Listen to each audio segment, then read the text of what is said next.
I'm gonna tell you guys a quick story.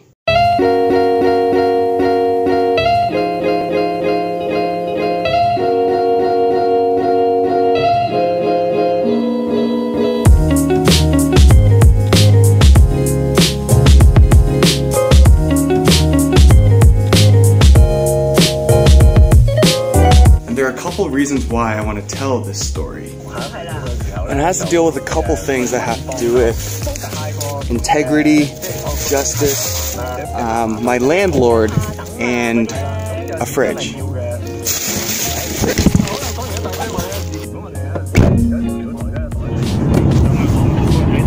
I have this fridge that I've been using for about a year now, that obviously use it for fridge purposes, like putting stuff in there. On occasion, I would put, you know, new food, groceries, all that sort of stuff. But here's the problem that I have, and this is what's happening.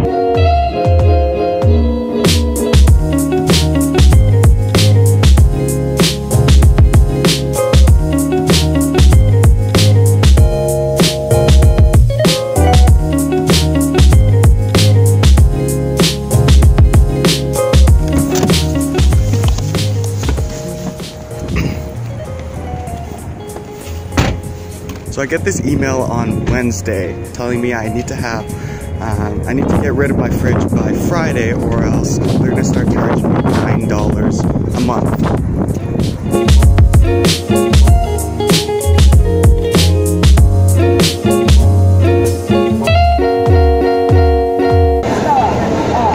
And you're probably thinking $9, that's not a lot, and it isn't.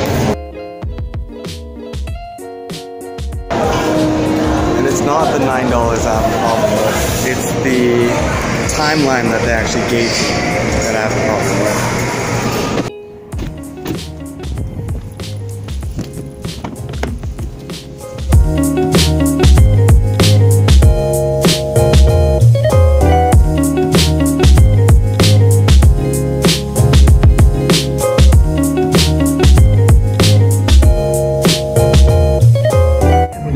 For something like a fridge, you'd think it'd take more than a few days to get all the logistics in order, right? Well, first of all, it's like my parents live like 2 hours away and they can't just drop everything and come over to help me move a fridge.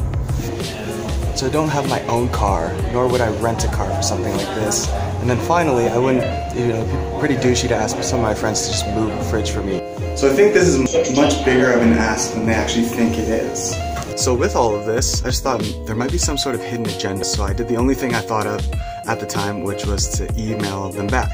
And it definitely wasn't a short email. And so in it, I talked about all the things that I talked to you guys about today. You know, the timing stuff, you know, the whole thing about transportation, and it's just not making sense logistically to ask of something like this for some people.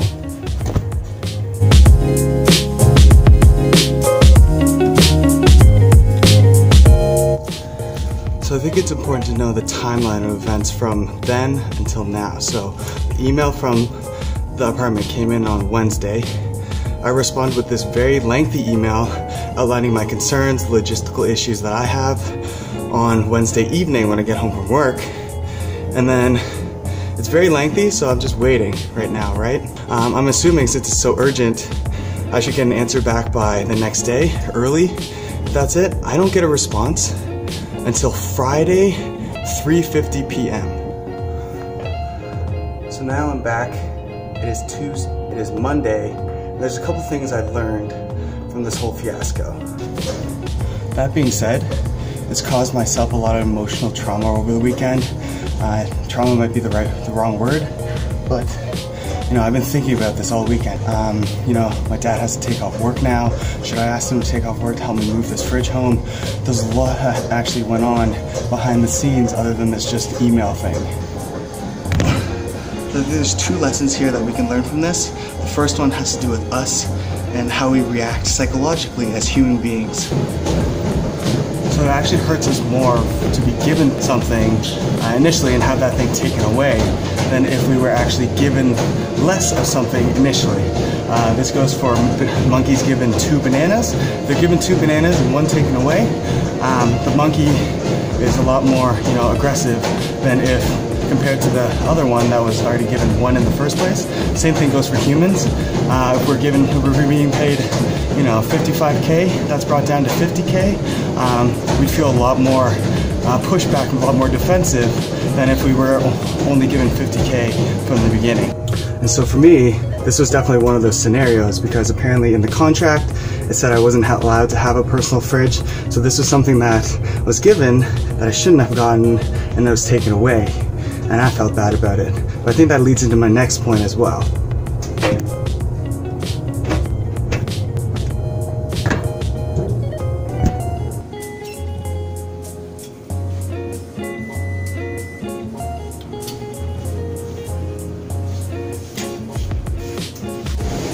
Here, lesson 2 is all about the company.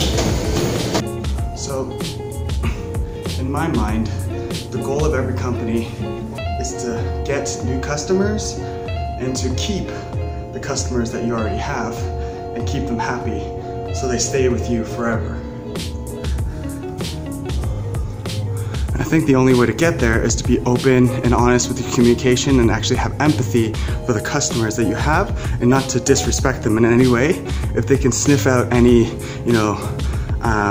sketchy behavior or some stuff going on in the back end, I'm sure you'll be more than sure that they're gonna find out about it. So for example, at this other apartment I lived at before, I got my bike stolen. It was parked in the parking lot. In the parking lot, it has a sign saying video surveillance ongoing 24 hours.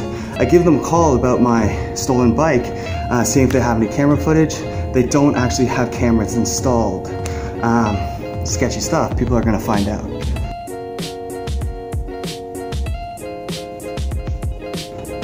And here's exactly why I have such a big problem with this, and something I guess you guys can learn from in the future is that the response to my email said that the reason why they were in such a rush to get stuff in for Friday is for accounting to get their numbers in. So it's not a problem with us, it's a problem with them, the company, having to make some adjustments and changes on their end. I think this is something the company should express openly and actually communicate to the individuals that changes will be coming based on some errors on your end or some timing issues on your end, not to ding us with such short notice and then blame us for not cooperating. So moving forward, here's a solution for you guys to better communicate with your customers and your tenants in the future.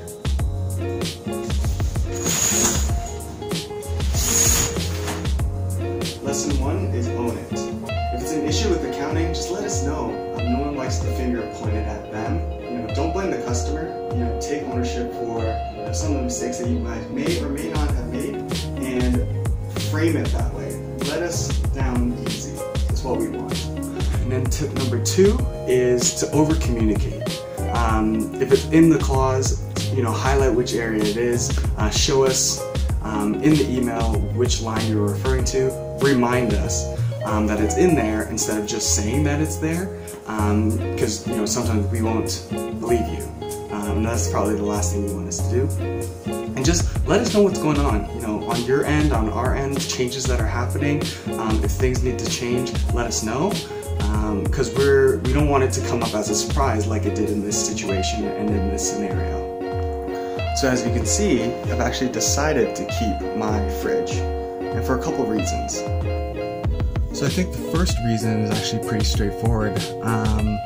I need my fridge, and I need my personal fridge. I've had one for the past 7 years. It's followed me throughout all of university and up till now. I don't think I could live without it. I need my cold water. I need my fruit and vegetables that are in there right now. It's a necessity at this point. And I think number 2 has to do with the fact that I enjoy my personal space. I have my own bathroom now. It feels a lot more grown up, even though I have 4 other roommates that I actually have never met. I've met one of them, but the other 3 are still a mystery to me. But I come home, sometimes I come home really late, and I enjoy having my own personal space. I don't deal with anything in the kitchen. I don't think I've actually cooked for the past 3 months that I've been here. And I just enjoy, just coming home to my own thing. I have my own fridge. Everything is mine at this point. It's just something that I need, that I want. and sometimes that's not so bad. And I think the third point here is that it's not such a big deal. You know, I get what I want, they got what they wanted, I guess everybody's happy. It's such a small thing, right?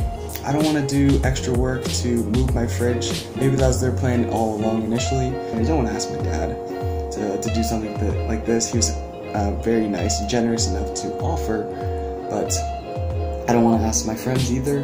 And I guess it's a win-win, and I'll be moving out soon. That's the other thing. This is going to be a big year. Enough of student living. What do you guys think? I don't know. Is this too one-sided? Am I super biased in how I presented this? Have you guys had any issues with, you know, your landlords, the people that you know, deal with your rental properties? This is the first time I'm coming up head-to-head against something like this, and I think I started it, but sometimes it's just fun to write a super long email to kind of vent a little bit, even if it is probably to the wrong person. Let me know what you think. Leave a comment below. Subscribe if you haven't already, and leave a like if that's what you're into, and I'll see you guys in the next video. I'm gonna do some editing and watch some YouTube, because that is my life. And I've had a great weekend so far. Peace.